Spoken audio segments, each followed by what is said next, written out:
Unquestionably, power prices in Australia are too high. If Dave wasn't working his second and third jobs, we probably wouldn't be making it. If it goes up any more, it's going to knock me out. We disconnect about 10,000 people a month. Politicians are trying to make out that it's all under control. It's not under control. This is an industry that ultimately has gouged its customers. It's completely avoidable. This should never have happened to consumers. I think it's a shameful thing for Australia.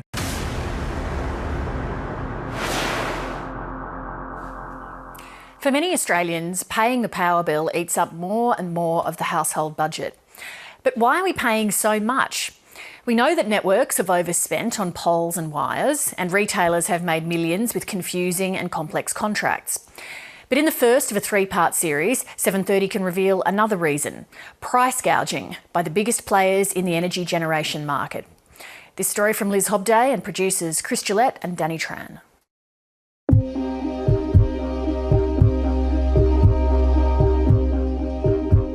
Every day and every night, the vast majority of Australians are plugged in to the national grid, one of the biggest in the world.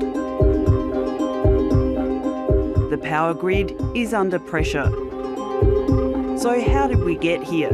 And how are we going to keep the lights on? We are undoubtedly in the midst of an energy crisis in Australia. We have been for some time. Politicians are trying to make out that it's all under control. It's not under control. Energy policy in Australia has become impossible. We're in the midst of a transformation without a plan. Unquestionably, power prices in Australia are too high.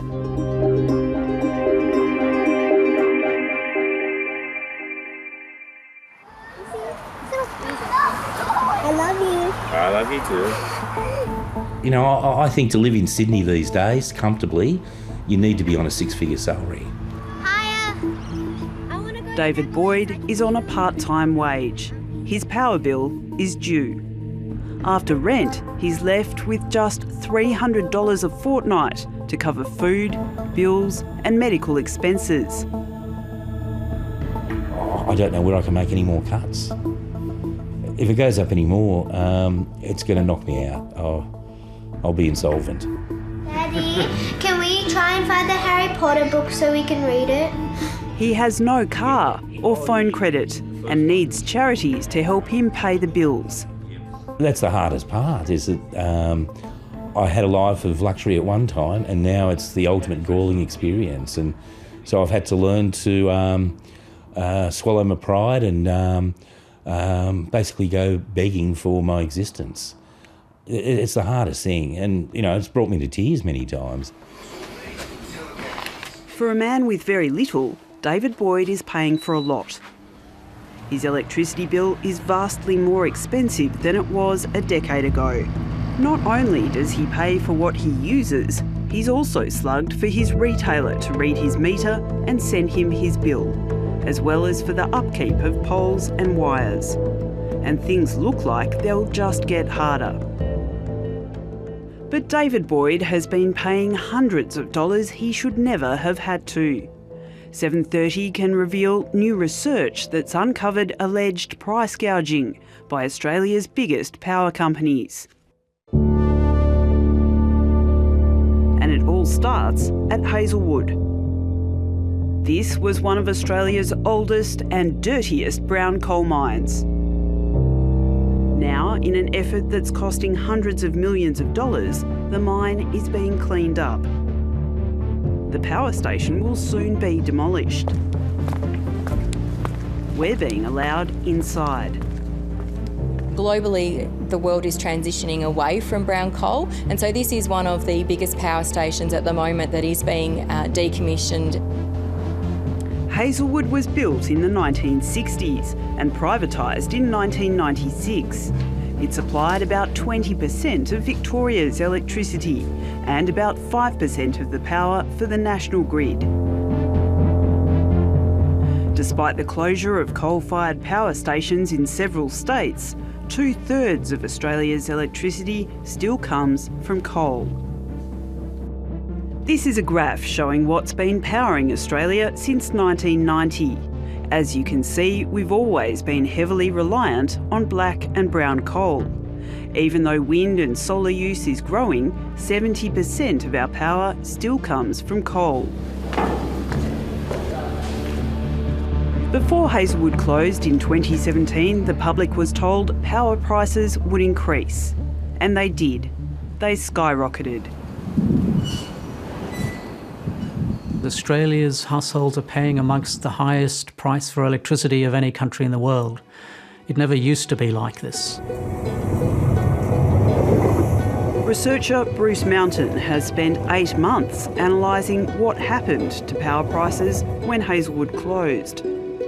Level 13. Going up. He says when the closure was announced, the major power generator AGL effectively doubled the price of much of its output. Coal generators collected an extra $3 billion in higher prices at the wholesale market. We think almost all of that was passed through to the consumer. AGL's competition, the companies Origin and Energy Australia, increased their prices too. We think AGL exercised market power. This is an industry that ultimately has gouged its customers. The 9 million homes and businesses that rely on the national grid have paid the price. We estimate around $200 per household per year is the impact of the exercise of market power. So they are paying roughly $200 more than they should, and that's ongoing. I think companies were pricing excessively. The companies are allowed to do that under the rules. If people want to call that price gouging, I won't object to that. What we've got to try and stop is companies having market power in the first place.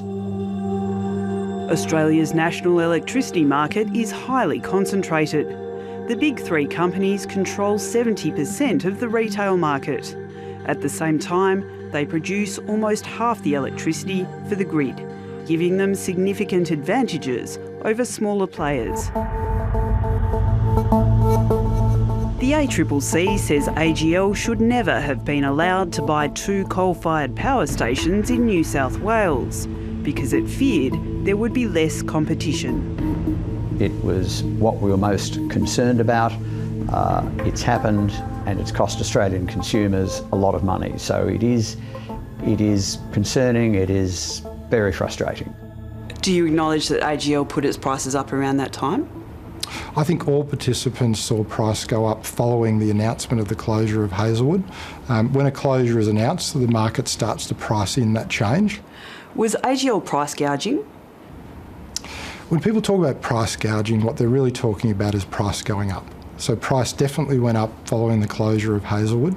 AGL, being a large supplier of the market, was part of the beneficiary of that change.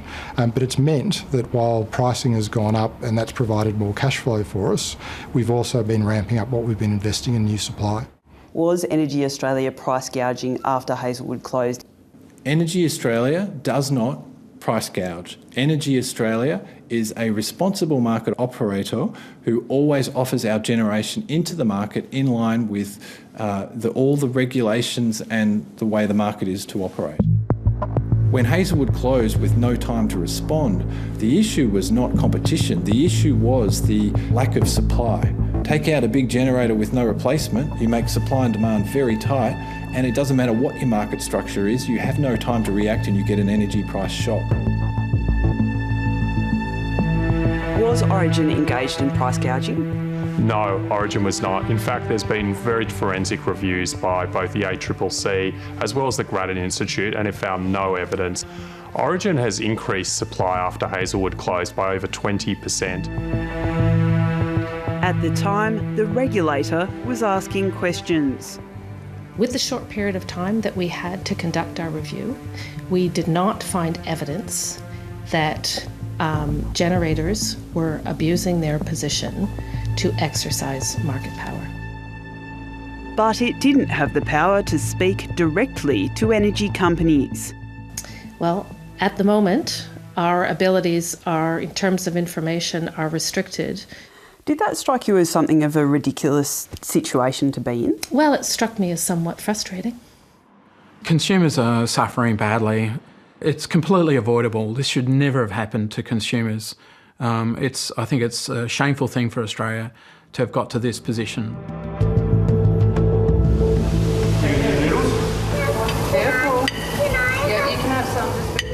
The price increases have even been felt by middle-income families, like the Merrigans, who live southeast of Melbourne.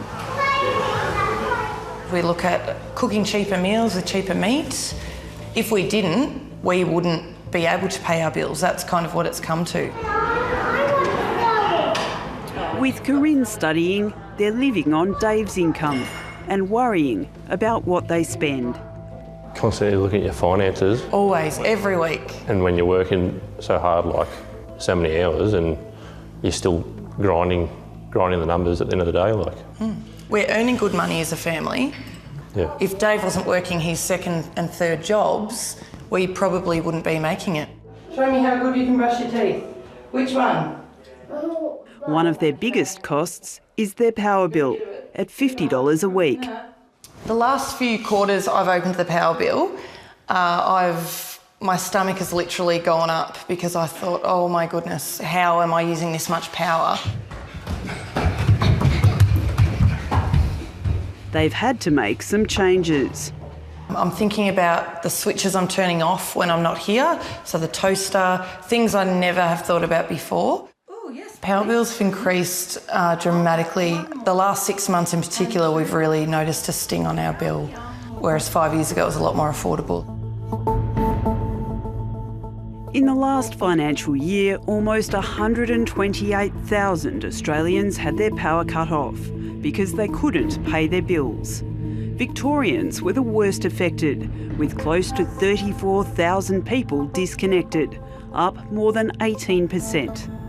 It was a similar story in New South Wales, where more than 32,000 electricity users were left in the dark.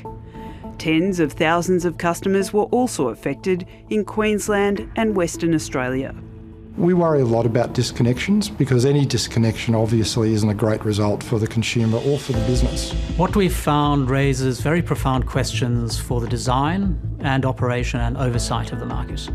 I think the failure is so significant that it justifies a no-holds-barred, serious, independent rethink of this electricity market.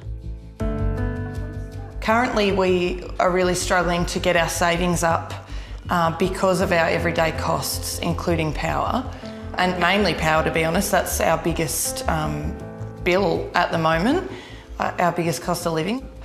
We're an average family of 5, and we're really feeling the pressure of these increases every year.